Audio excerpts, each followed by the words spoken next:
Nakakabahala ang ulat mula sa Independent Commission for Infrastructure, ICI, na hanggang ngayon ay hindi pa kasama sa rekomendasyon ang pag-freeze ng mga ari-arian ni dating House Speaker Martin Romualdez. Samantalang kaliwat kanan na ang testimonya at ebidensya laban sa kanya, tila ba may espesyal na proteksyon siyang tinatamasa?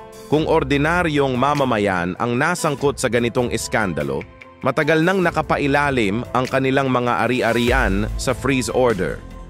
Pero bakit kapag Romualdez ang pangalan, tila nagiging maingat, mabagal, at pilit na umiikot ang mga proseso?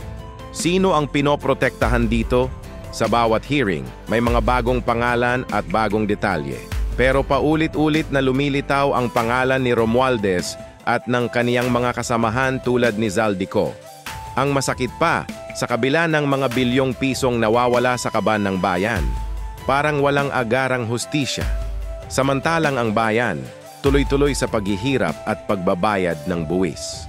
Kaya't hindi nakapagtataka kung bakit maraming Pilipino ang naniniwala na kontrolado pa rin ng iilang makapangyarihang tao ang mga institusyon.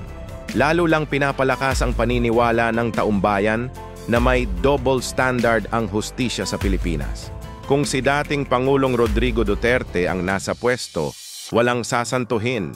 May tapang siyang ipahinto at ipakulong kahit sino pa ang nasa likod ng anomalya. Walang kaalyado, walang kamag-anak, walang untouchable. Yan ang tunay na pamumuno na may tapang at malasakit. Ngayon, ang nakikita natin ay puro hearing, puro imbitasyon, pero walang matibay na aksyon.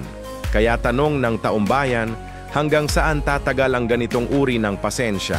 At hanggang kailan tatanggapin ng mga Pilipino na tila immortal ang kapangyarihan ng mga Romualdez at co.? Sa bandang huli, darating ang oras ng paniningil at kapag sumabog ang galit ng taong bayan, walang yaman o koneksyon ang makakapigil sa panawagan para sa tunay na hustisya.